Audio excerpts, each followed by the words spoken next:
We want to offer everything to our clients that we know that they can be successful, because the last thing we want to do is have somebody purchase something from us and then not be successful, go out of business, or want to get rid of the machine. That doesn't work well for anybody involved. So we're able to, this is how we're able to grow so quickly. Right now in healthcare, because it's getting more and more competitive, there's lots of people who are trying to think beyond the product, but lots of people do it well, lots of people do it wrong.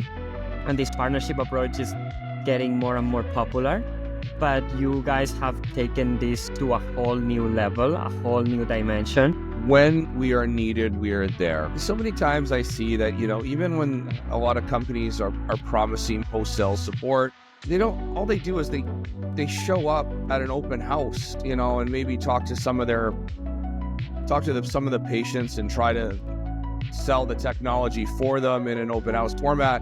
But there's really nothing more beyond that. Whereas we have 2 degrees of consulting that happens with aesthetic management partners. We have some external consultants that come in, and they're consultants that if you had to pay outside of us, if you're going to work with them for a 6-month period of time, they're going to be $25,000 to your practice. We pay them so you don't. So this is an investment that we make.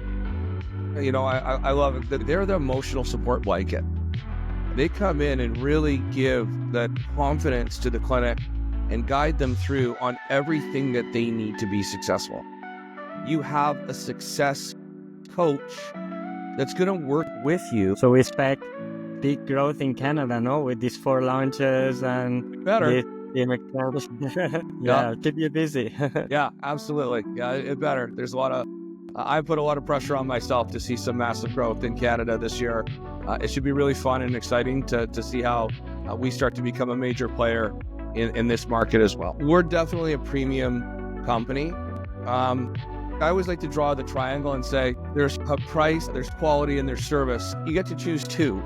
So if you want price, and that's all that matters is the lowest price. It's really hard to deliver that quality and that service to you. So that's the kind of way I look at it. So when people ask me, how much is it? I always say, you're asking me, that's an irrelevant question. You're asking me the wrong question. The question should be, how much am I going to make? What's my ROI? What's the percentage of growth that I could do? Not what is it? It doesn't matter what it costs. They always say that we're kind of recession-proof, aesthetics, and aesthetics continues to grow.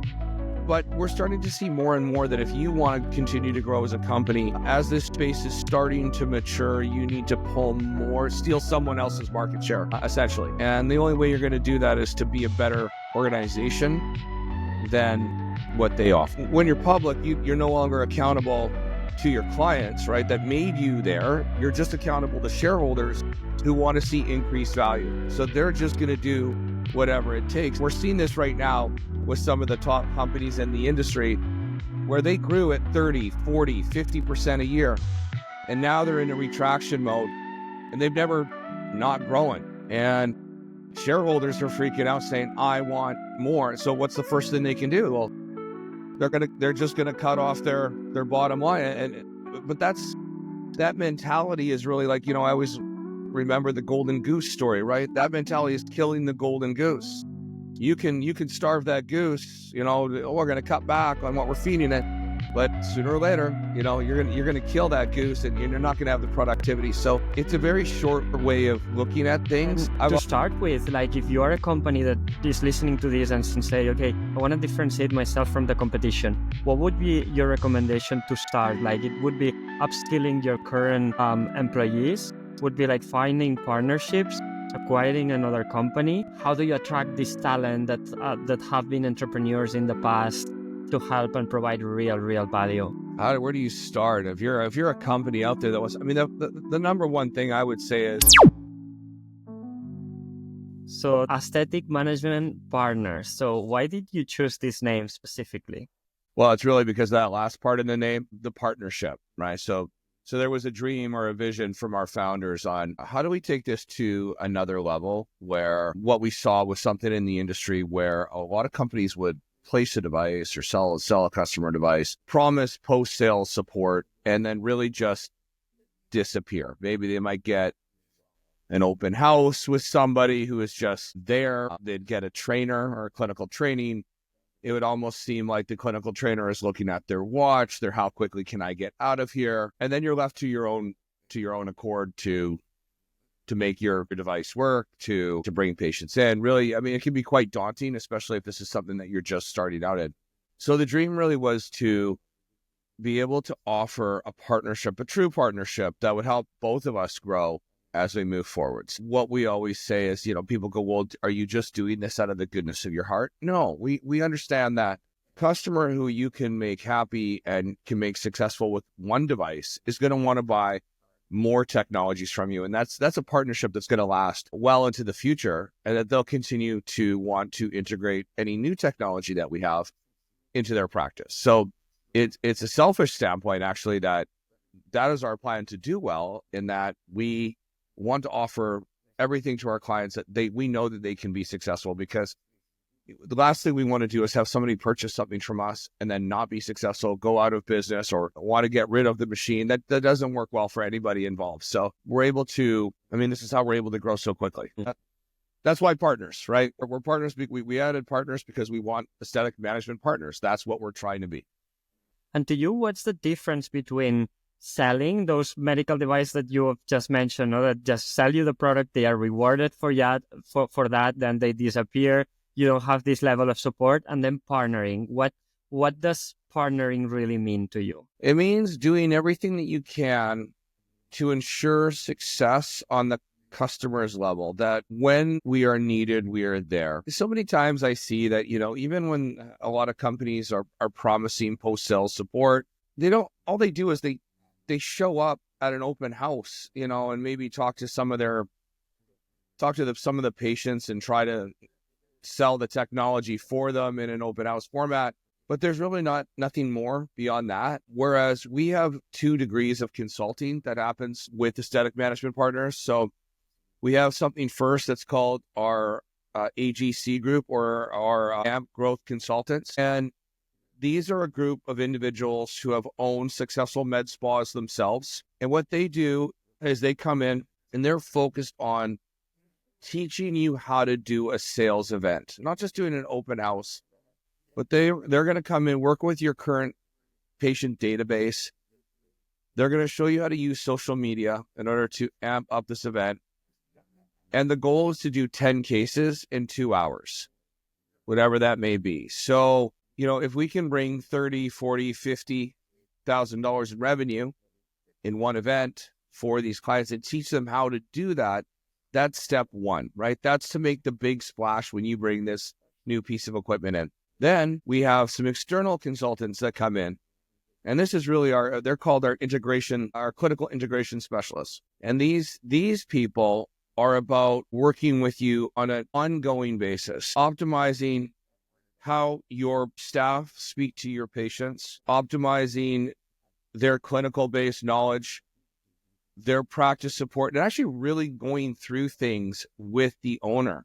Again, these are consultants that if you had to pay outside of us, if you're going to work with them for a 6-month period of time, they're going to be $25,000 to your practice. We pay them so you don't. So this is an investment that we make, where they're almost, I love it. The director of the clinical integration specialist team really put it the best way. They're the emotional support blanket. They come in and really give that confidence to the clinic and guide them through on everything that they need to be successful. You have a success coach that's going to work with you over this 6-month period of time from your time of purchase to really make sure that you're doing well and integrate everything that we've offered or had started with from all aspects of your practice in the aesthetic space. So it's quite remarkable to watch that. And they're going to teach you how to even take, equipment that we don't even sell, but how to integrate everything that you do. And that's what they're experts at doing. So that's what I mean about partnership. It's not just about us selling a device or multiple devices. This is really about, as a whole, making sure that you're successful in your aesthetic venture. This is really great. And how did you find out that you needed these 2 types of consultants? Did you start first by the first one, and then you said, let's expand our offering and let's create the second one? and you went into a level that it's now a full partnership. Yeah, and that's exactly how it started. So obviously when the company had a dream of knowing that we wanted to be able to support our customers to the best that we could. Obviously we didn't have the resources when we first started to be able to offer everything that we're doing now.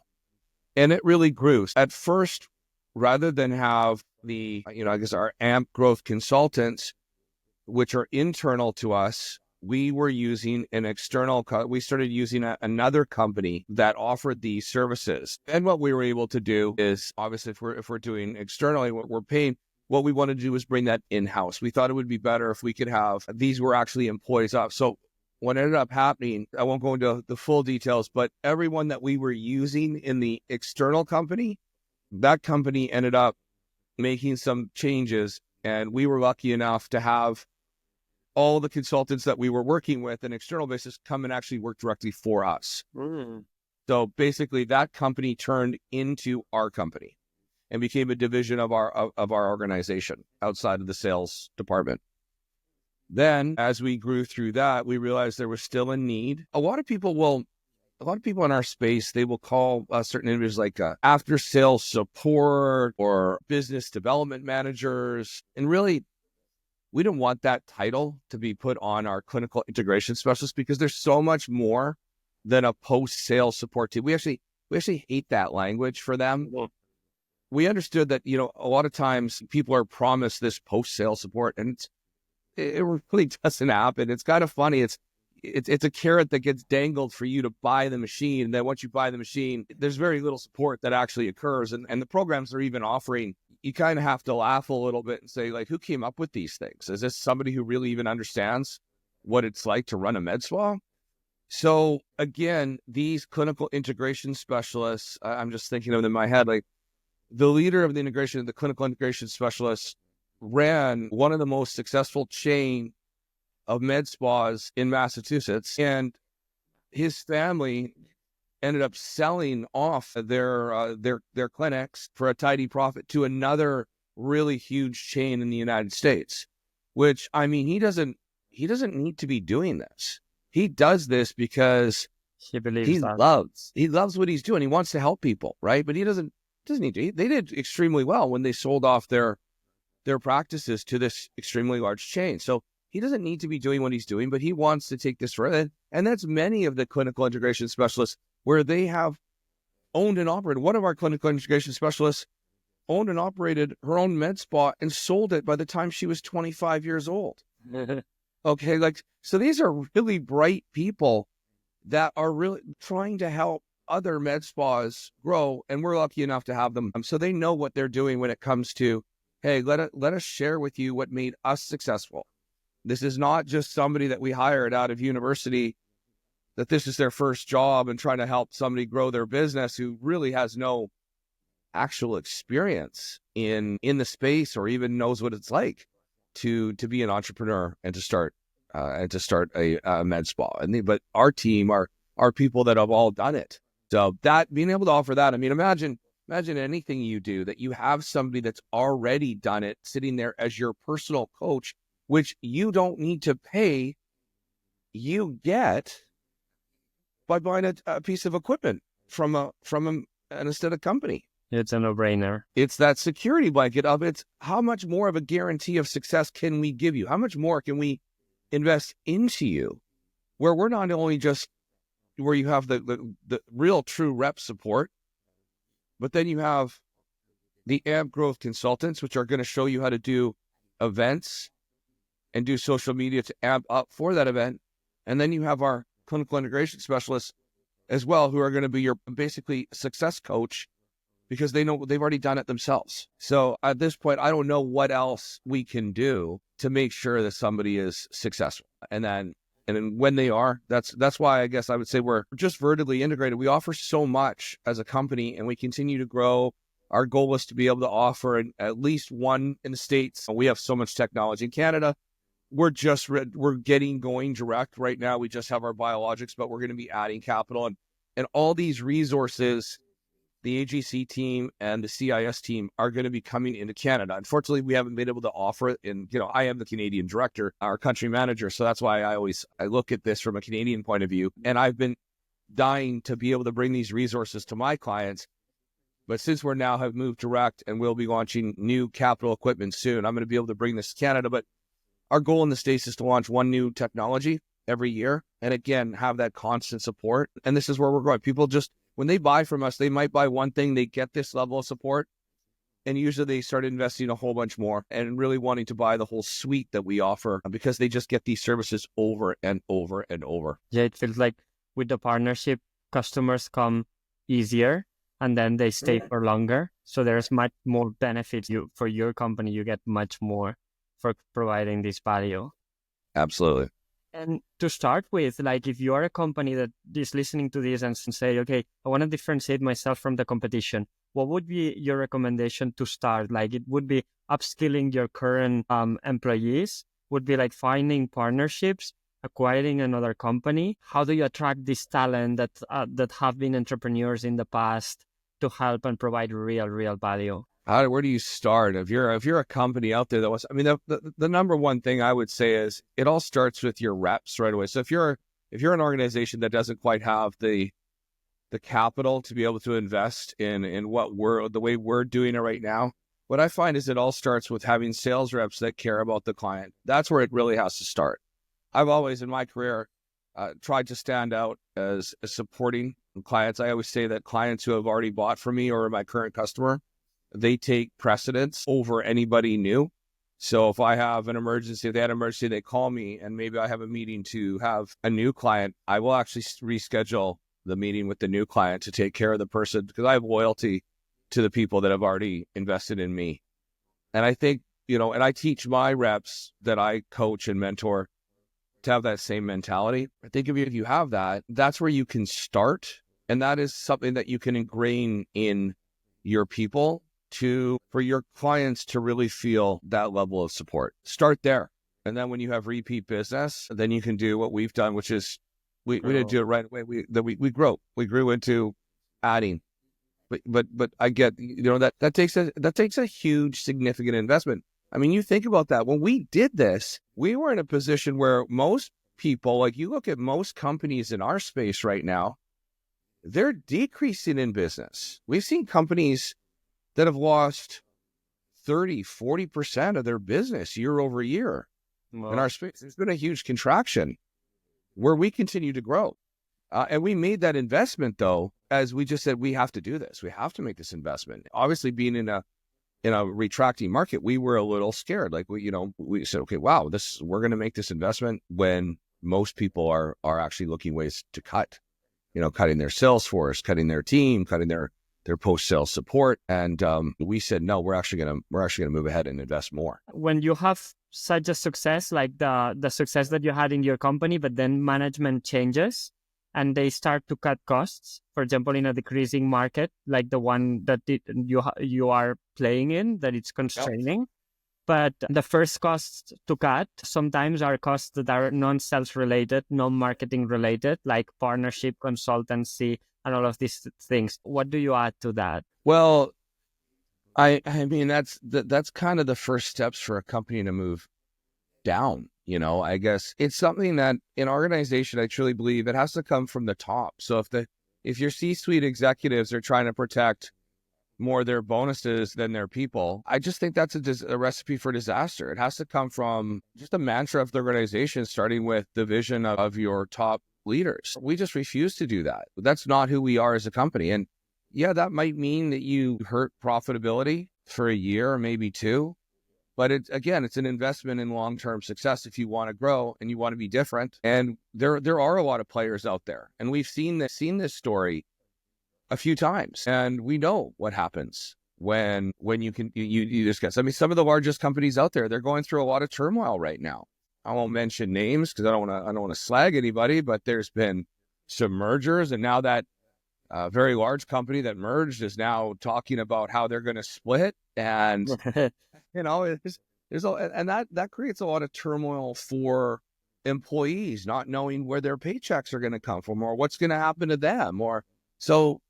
then they start looking, now they're starting paying more attention to how can they find another job, or what other organization can they go to, rather than how can they deliver for their clients, or how can they sell for the company. Yeah, it feels like some companies become successful, but they lose the sense of why they became successful at the first place. We see it all the time. I mean, a company becomes successful, and then they grow to such a rate, then maybe they go public, right? This is usually the start of it, when there's money and going into the stock market, because now when you're public, you're no longer accountable to your clients, right? That made you there. You're just accountable to shareholders who want to see increased value. So they're just going to do whatever it takes. Now, a lot of times, if you do see it, and we're seeing this right now with some of the top companies in the industry, where they grew at 30, 40, 50% a year, and now they're in a retraction mode, and they've never not growing.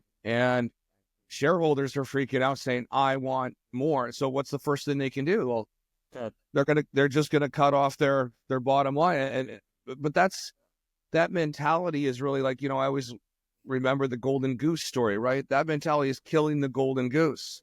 You can starve that goose, we're going to cut back on what we're feeding it, but sooner or later, you're going to kill that goose, and you're not going to have the productivity. So it's a very short way of looking at things, short vision, but I get why it's done. But that usually always happens with publicly traded companies, because of the shareholders are not going to tolerate not having growth. It's all about maximizing. Now, that's what's beautiful about our company is we might sell brands off, but we're not going to be a publicly traded company. And for that reason, and that reason alone, is we're not giving up control of how we take care of our clients. And that's a commitment that we've made is, again, some of these products might be sold off, but just, we're never going to sell our soul, because we have a way of doing things and treating our clients that we're just not going to sacrifice that.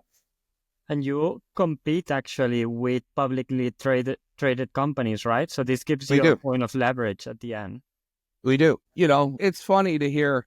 I have to laugh. I mean, our industry is very competitive, so there's a lot of things that get said. And one of the things that I do hear about us is, or at least, well, they're a small company, they can't take care of you. Or in the past, these are things that we've had a lot of growth. Obviously, we just in February here, the organization will be 7 years old. So, and we just came back from our national sales meeting. I remember my first national sales meeting, and we had, I think, 10 salespeople. Like the meeting could fit, around a round table with everybody that was part of the organization. We actually fit everyone in the organization on a party bus in our first meeting. I still have the videos sharing that with people of how many people we had. I think we had like 15 people.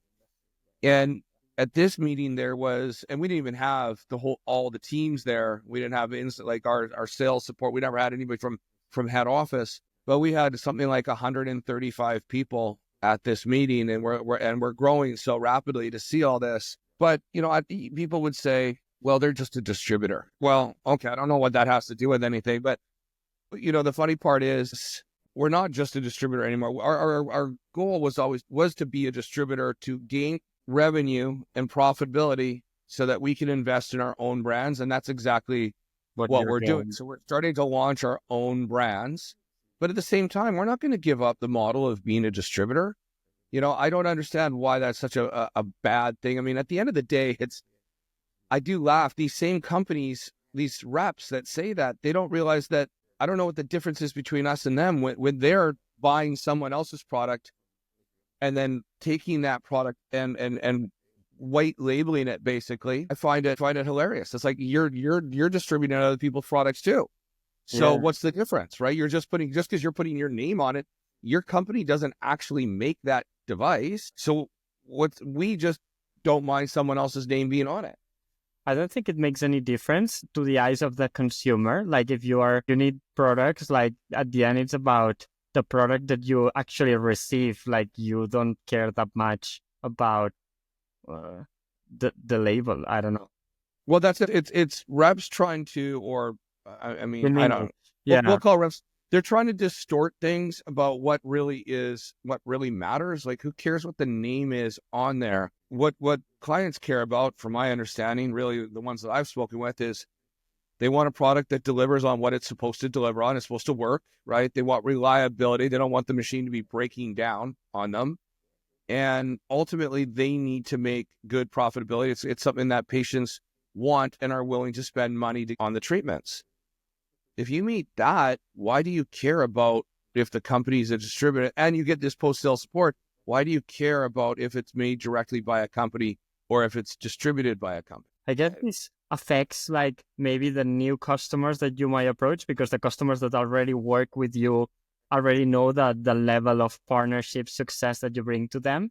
So Yeah. how do you also acquire new customers? Because you have these two consultancy groups, but I imagine you also have sales reps as well, a sales team. We do. Yeah, 100%. Yeah. Yeah. So, I mean, how are we getting clients? Well, I mean, our sales team is out there every day knocking on doors, wanting to connect with practitioners and share with them what it is that we do and see if we have solutions that may work for them. We also have a marketing team that we're constantly reaching out through marketing channels such as Facebook and Instagram, direct emails to practitioners to show them what. Usually it's more when we're doing that, we're advertising our educational component. We believe that education is huge, so people can learn about what it is that we're doing. So we do webinars with different top practitioners around North America on the products that we represent, so people can learn a little bit more before having a sales rep drop in on them and talk about what that integration looks like into their practice. So yeah, traditional ways of just, and again, I think the bulk of it is really having our sales team out there and spreading the good word. One of the things that I really like is that also to acquire new clients, you show like this level of partnership in the acquiring process, like kind of helping them, like instead of going there just to sell, we are going to help you, support you in anything, like no interest here, like just show you how you can be better. Yeah, that really is what our clinical integration specialist team does, right? So when they're not working with current customers, right, that they're committing their time, they will go into practices and give of themselves freely. So they'll say that this might be an account that isn't a user of our technology, and they're just going to say, hey, listen, what I'm going to do for you is a no obligation, but love to be able to sit down and see if there's something that we might be able to advise on what you could do with the current technology that you have to be more successful. And this is somebody who's never bought from us. Like, this is just wanting out. So really about giving before receiving. You know, so many times reps walk in, and what's the first thing that, a sales team is going to ask someone to do, right? They're going to want to ask you to buy. Yeah, from show the leaf piece, show the product. Yeah. And it's really nice to be able to offer something before you buy. So we're talking about just being able to give and provide service before asking to turn around. Now, sometimes, obviously, like when giving and looking at these clients and being able to give them information on taking their practice to another level, yeah, that may or may not involve suggestions of areas that we can help with. Obviously that would make common sense that yes, if there's an area that we can offer, the clinical integration specialist is going to advise that. But again, I think of them more being on the client side, and they're going to ask permission to say, would you like a sales rep of our company to visit you and talk about that? And if the answer is no, then the answer is no. That's okay, right? Like, but when they want to, and that's the thing. And in our industry, it's about always expanding, right? Always looking at ways of expand. So I like to say, yes, we're in the aesthetic space, but we're also in the technology space. And technology is constantly improving. And it is something about like keeping up with the Joneses. We always want to be able to offer the latest and greatest. Our customers want to be able to offer the latest and greatest. And that's what clients are looking for. And we really are rapidly getting better at offering better treatments for patients. That's just the way technology works. And so clients are always looking to upgrade. So, it usually leads to, when you're able to do things for clients, we leave a good taste in their mouth and we end up getting a phone call, at the end of the day. So we want to establish a relationship with every clinic out there and know that they can come to us and that we are going to do things a little bit differently. And do you feel that not only by providing this amazing support at the front end, no? And this helps you get through the door more easily, helps you get the phone call that you've mentioned, get the client, offer a long-lasting partnership. But also this also helps you at the end, no? That they recommend you to other people, that at the end, this is also a way of growth that it's amazing. Yeah, absolutely. I mean, referrals are always the best. It's the biggest compliment that you can get when somebody wants to refer you over. It actually makes my heart feel warm and fuzzy when I get a text message or a call from a client saying, hey, I've given so-and-so your number, or expect a call or expect a text or email, whatever. But yeah, that is the best way to grow. I mean, we want to, when you get that, not only is it a nice feeling, it also is, it just makes the process of actually connecting with other people a little bit easier if you can get a warm introduction from somebody who's already very happy with what you've been able to do. So that is quite flattering to have. And that is a way that we would love to continue to grow. Also, when you offer this kind of education that you do to the customers, do you create a sense of community? Like, do you do it together, or do you do it individualized for each one of them? Both. I mean, Mhm. both. We're going to have events that we invite all our customers to, and then they get to hear as a group services and things that we're offering and what we can do, and education. And then we have individual meetings where it's very specific to them. So we don't limit. There's appropriate times when it's in a group setting, and then there's appropriate times where we drill down. To offer all of this, do you have to necessarily position yourself as a little bit of more expensive option in the product side to then cover this? Or how does it work? Absolutely. We are not, we're definitely a premium company. Competitive, obviously, still. But yeah, we're when you do this, I mean, our philosophy is that we're not going to be the cheapest company. If you're looking for the cheapest, then okay. Like, I always like to draw the triangle and say there's a price, there's quality, and there's service. You get to choose two. So if you want price, then and that's all that matters, is the lowest price. It's really hard to deliver that quality and that service to you. So we're very much of the mindset, okay, if you want to invest $5 and make nothing, okay, that's one way of thinking about it. Or do you want to invest 5,000? And I'm just using numbers I'm pulling out here, but do you want to invest 5,000 and make 20,000? That's the kind of way I look at it. So when people ask me how much is it, I always say, you're asking me, that's an irrelevant question. That you're asking me the wrong question. The question should be, how much am I going to make? What's my ROI? What's the percentage of growth that I could do? Not what is it? It doesn't matter what it costs. If you're going to make nothing, I don't care what that dollar is. If you're not going to be successful with it, if you're not going to grow, don't buy anything. Yeah. Right. And I've seen that, another common saying that we have is, the most expensive device that you'll ever buy is the one that you have to buy twice. So, because I've seen people buy something, have no support, and then they're like, well, you might as well have taken that $60,000 or whatever it is that you spent, 40,000, thinking you were getting a great deal. And you should have bought the $120,000, because now you're having to buy the $120,000, and you basically wasted $40,000. So now your machine costs you $160,000. So that's why I say you now spend more money than you should have. But because you didn't go with a better product to start, that's going to give you the support because you thought you're going to save $1. Now, my favorite saying is, don't trip over dollars to pick up dimes. And that's and at the end, for the customer, at the end, you're free for them. If they follow your advice, that will lead them to success. There's multiple case studies out there, so that's how they will pay you at the end. Absolutely. So it's like, I'd rather spend more if I'm guaranteed to make more. It's all relative, right? And then also feeling better about how to get there, less, having less headaches, having somebody that can actually guide you. That's incredible to have that level of coaching, but you can't expect to have that for free, right? There is a cost. I mean, with us, yes, you get it for free, but as a company, we still need to make money. So maybe our device might be a little bit more. I mean, I'm going to say that typically not, though. Like, a lot of the companies out there, very competitive. Quite often, we're not necessarily winning on price, or they're not winning on price.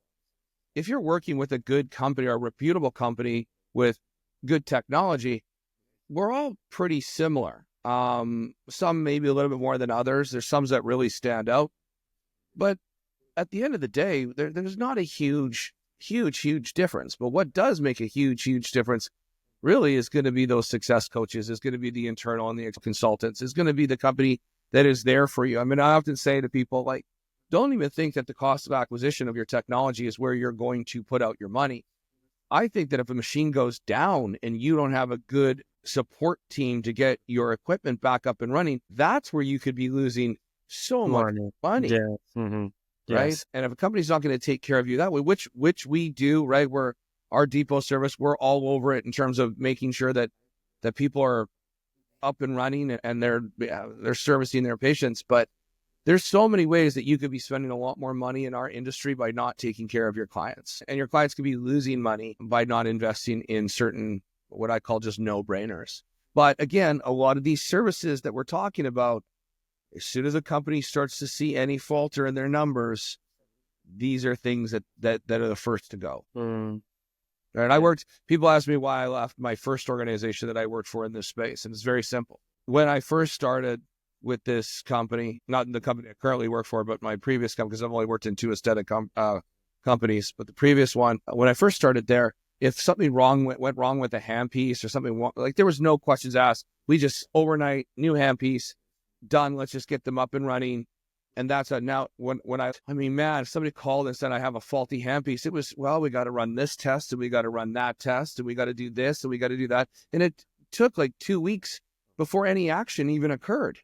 And I'm like, this is not what I signed up for. This is not who we were as an organization. And I think a lot of that was coming because, again, they killed the golden goose by doing some really, really, really stupid things. And I think, their senior leaders in that company didn't make the right decisions in a variety of ways. But then, so things went down from there.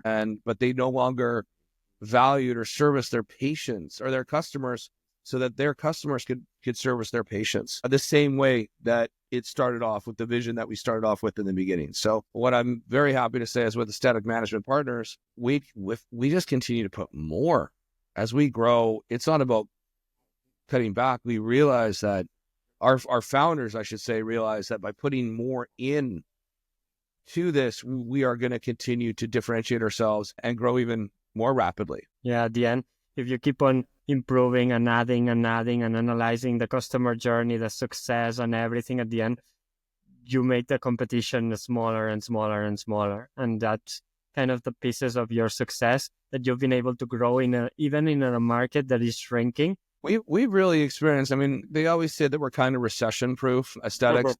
And aesthetics continues to grow. Don't get me wrong. There's going to be ups and downs just like the market, right? But overall, we are continuing to grow. But we're not growing at the same speed that we did before, where there's just a free-for-all out there. It does continue to grow, but we're starting to see more and more that if you want to continue to grow as a company, as this space is starting to mature, you need to steal someone else's market share, essentially. And the only way you're going to do that is to be a better organization than what they offer. Well, really good. I think we've commented everything.